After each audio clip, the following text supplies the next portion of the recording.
Good morning, folks. Welcome back. So, we're going to be taking a look in this video at tires and building tires. We're going to look at an existing build that I have and also a current custom that I'm working on. We have here my version of the Tamiya Wild One and the Tyco Turbo Hopper. So, the chassis for this particular vehicle is the Whiskey Buggy. It's been branded a couple of times, I believe. So it might be a WP or WPL or even a pine cone vehicle. They're readily available. They come in four different variations. I believe the color scheme and maybe the lock differential versus unlocked differentials. But you can find them at AliExpress, Banggood, and one of the versions you can also find it at Amazon. The price point for these vehicles, for the chassis of these vehicles, is about $50 to $65. They're between hobby grade and toy grade vehicles. They're not quite one or the other. They're way better than toy grade. They have suspension. They're four-wheel drive. They have proportional steering, proportional throttle. But they do take certain shortcuts in order for them to save money, which I will gladly take in order for me to be able to have a good, strong chassis to work with. As far as speed is concerned, very awesome. I think it's very scalable speeds, and it just handles great. There's something about this RC that I'm really happy with, and it's kind of hard to describe. Building the Tamiya Wild One here. I made a video. If you're interested in this build, check out that video if you're so inclined to do so. By all means. But one of the viewers of this video actually reached out to me and was inquiring about these tires and how did I superimpose these tires upon this chassis. As you can tell, these tires are not original to the chassis itself. They're upgraded. These tires are actually got them from a Radio Shack Desert Buggy. It's a red Volkswagen buggy. I used the body for a different build, and I had these tires lying around. They're super soft tires, pretty amazing considering they're about 35 years old. Of course, depending on how they're taken care of, the desert heat might dry rot them. I live in Yuma, so that's a constant here. So I got to be careful on how I store these tires. But whoever stored this vehicle, these tires did a pretty good job because these tires are so soft. They're great tires. I've used these tires in my other builds, Dreadnought 112 scale GI Joe classified vehicle. I'm so much appreciative of these tires. But these tires, I use them for this build. I'm using the same tires for this build here, the Tyco. As you can see here, if you take note, other than the color, they're pretty much built the same way. Looking at these tires, these front tires, this is the easiest way to build these tires. We're going to go through this build, and then I'm going to go through the hardest way to build a tire, which is this one. If we take a look at this tire here, you can see some concentric circles. Basically a bigger circle outside, and then the circles get smaller and smaller. From this point downward is the original rim of the tire for the Whiskey Buggy or the original chassis. All I did was take off the original material, the outermost ring of the original tire, and that left me with basically a rim. I took that rim, and the Radio Shack tire had a beveled ring, which is basically a ring that was built this way. There was an inward slope to it, so I took that rim and then I set it within that beveled ring, and it's set perfectly. I mean, all I had to do is clean the surface, kind of score the inside of those two surfaces, and then I used CA glue with aggregate I use Johnny Weld, but there's other aggregates that are out there. And these work well. Very, very strong bond. If you're gonna break this, if you're gonna attempt to break this bond, you're more likely to break the plastic before the bond breaks itself. So that's what I did, and that's the simplest, basic way of building a tire. I got lucky with these. They worked out that way. They don't always work out that way. Sometimes it gets complicated. So one of the things you want to look at when you're doing these builds is the working surfaces. So when I say working surfaces, I'm talking about the connecting point between the hub and the tire. You want to take a look, and you want to be careful when you take apart these RCs and making sure that you don't compromise the working surface. So the working surface, if you could just imagine, is that front face of that hexagon and how it interacts with that hub. There is a ball bearing in here. Sometimes those bearings are plastic bearings, but there is a small area of connection and a small area of wiggle within that hub, and the interaction of that hub with this double hex. I say double hex because there's a hexagon inside that interacts with that hub, and an outward hexagon that fits within the tire or the wheel or the rim of the tire. So the way that sits, you don't want to compromise that surface area. You don't want to compromise the idea, the basic function of that, because the engineer and the makers of this toy, they made it in such a way where it's going to function that way. If you compromise those areas, those surface areas, those connecting points, then you hinder that process. So then you're going to mess with that, and you don't want to mess with that. All right. Here it was easy because I maintain the surface area utilizing that same rim. And you're going to be able to see right here we have a small surface area, and in here we have a large surface area. When I talk about the surface area of the engineer, you're talking about the working surface area. When we're talking about our surface area, the custom maker or the custom builder for these projects, that being me, the greater the surface area that I have to work with from the original to the custom, the greater that diameter, the greater that surface area, the less margin of error I have. The smaller surface area that I decide to work with, the greater the margin of error. It increases. Right? And this is why. When I choose a tire and then I find that this is the surface area that I'm going to work with, whatever modifications I do in order for me to superimpose this small piece in here, if I seat this and it's canted one way or another, it might be 0.5 millimeter or a millimeter of canting this way. By the time that mechanical mess up is transferred to the wheel, it gets amplified. So 0.5 millimeter here might be 2 millimeters out here when it reaches the radius of this tire. So you'll have a tire that might sit like this, and so it'll wobble. And if you have too much wobble, it's gonna look nasty. It's gonna look weird. It might still function, but it might also rattle this vehicle. And it's just not gonna function properly. It's not gonna look right. It's gonna look like you have a RC with a flat, or some serious mechanical work that needs to be done to it. So you want to take that into consideration.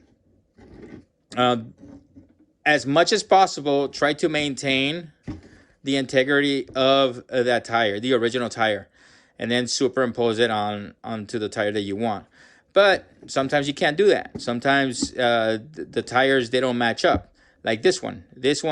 I had this tire lying around, and I really did like this tire because it looked like the stubbly tire from the Tyco Turbo Hopper. And I always want to maintain the aesthetics of the original vehicle that I'm working with. All I really wanted to do is take that body of that Tyco Turbo Hopper, which is a toy grade RC. Back in the days, it was as close as you can get to a professional RC. I mean, these were the groundbreaking vehicles, right? But this is an original from back in 1980s, 1990s vehicle. I wanted to upgrade all the functionality of it. So of course, that's why I went with the custom thing, right? But maintaining these tires as close as possible to that vehicle, it's in keeping with the aesthetics. It's in keeping with the look of it. The vehicle itself is a character, and the tires for me is a big part of that character building, right? But the material, these are not Radio Shack tires. These tires came from a different project that I had. I have a drawer filled with tires, and these were the closest things that I can get. And I was happy with the look, except the material. The material is a hard plastic. It's slightly better than the original Whiskey Buggy tires as far as material is concerned, but still not what I wanted completely. But I went along with it. After I took it out to the field, I tested it out. Even when they got dirty, they still kept their glossy look to it, and they just didn't match the front tire look to it. These tires, because they're soft and they're matted as far as color is concerned, and the material, there's a certain realism to it, and I like the look of it. These tires, they're glossy and they fit the body, but they're not good. So I was dismayed by what I did, by what the compromises that I did. So I wanted to upgrade these tires to a better look. I was able to find these tires, and they have that stubbly look. They're a little bit wider, but super soft, and they match the matte look of that rubber, or that material that these front tires have. So now I'm moving into this. I ordered some more hex, which is a working surface of that hub, because if I try to remove those, I'm pretty much going to compromise that hex, and I'm going to compromise that working surface. When I built these tires, I made sure that I left enough material there in order for me to make sure that internal hex is maintained in a flat surface and as close as possible to the original engineer's idea of working surface. So you got to be careful when you do that. When I do this type of integration of tire, I have to be very careful. And I can't stress enough as far as being able to maintain that hex in a center position and as flat a surface as you can get it. So when you think about the connecting points of this tire, think about 90-degree angles and also flat surfaces. I know it goes without saying, but you have to keep that in mind when you're working with your custom and building these tires. The flatter the surface, the better connecting points you're going to have, and the angle of 90 degrees along with that surface area. So there's a lot of wiggle room that you can mess up in that with those two concepts of 90 degrees and flat surfaces. If it's canted a little bit, you're going to have a wobble, okay?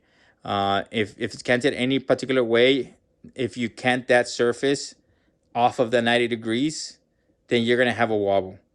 And that's what you want to avoid when you're building these. Having said that, the way I did this, I took a Dremel to the inside existing hole of this wheel, and I Dremeled out a little bit at a time in order for me to just be able to squeeze that hex in there. I want to make sure that I could squeeze it in there. That way it holds in place and then I can run a couple tests. And these are very rudimentary tests that I came up with. Basically just grabbing any kind of stick and then putting it in there and then giving it a whirl and see if it wobbles any which way. This is as rudimentary as you get. Another type of test that I do is I take in consideration this point, this is fixed, right? The inside rim or the outside of the tire on both sides. I know that that's fixed. And then this is my compromised surface area. So in order for me to make sure or test out if this is sitting as flat as I can get it, I just basically move it, keeping an eye on this surface area and this surface area, and then finding a point where I can reference this, this, and this. And then I turn it. And if I turn it and this hex is sitting canted in one way, then I'm going to have more surface of that hex showing up as I turn it. And if it dips on the other side, by the time I get to the other side, it's going to be down. So I have to take in consideration these 2 points as my reference, and then bounce it off of the hex and how it sits. Very rudimentary, small budget kind of custom guy here. And those techniques for making sure that that's flat, or as flat as I can get it, as accurately as I can get it. Those are the things that I use. Is there other equipment out there? 3D printing might completely bypass the build of a tire. You could build a rim for a particular tire itself. That would be, I don't know how long that takes. I don't know if that's even faster. I'm not a 3D printer kind of guy, and I wouldn't be able to afford it anyways. But those are the techniques that I use for building my tires. Once you get as close as possible, then put it into play. Put it in there, and then try to figure out, just by the function of it, do a little bit of a speed and see if it wobbles. And then knowing that you can still take out that hex and then work that area as much as you can with the Dremel, as slowly taking away that material. And then also making sure that you don't compromise that working surface that the original builders, engineers made for this vehicle. So now I have a hex, and now I have a brand new tire, and now I have to figure out how to put this hex into play. I have to take in consideration that this tire is wider. I have to take in consideration where I want it to sit, maintaining those flat surfaces and those 90-degree angles that you can see here. Boom, boom. And then also I have to take in consideration the working other portions of this vehicle, the frame and also the suspension, making sure that this tire doesn't hinder that suspension. Another possible fix that I've used before is transferring the engineer's working surface, which would be the hexagon, onto a washer. A washer, I know, is a perfect circle, or as close to a perfect circle as I can get it. And they come in all different sizes. Lowe's, Home Depot, Ace hardware stores, they have washers of all different sizes. So I can use those washers that come in different sizes that I can fit. I can sit this on a controlled surface of a washer and glue it to the washer. And then I've created a bigger working surface for myself without compromising the engineer's working surface. And then now I could put it into the tire. And now I've created a scenario that kind of mirrors this ease of building a tire. Fortunately, when I took apart this tire, I kept this internal ring that came with it. So it kind of works as a washer. It's not the right diameter, but it increases that surface area for me to work with a washer.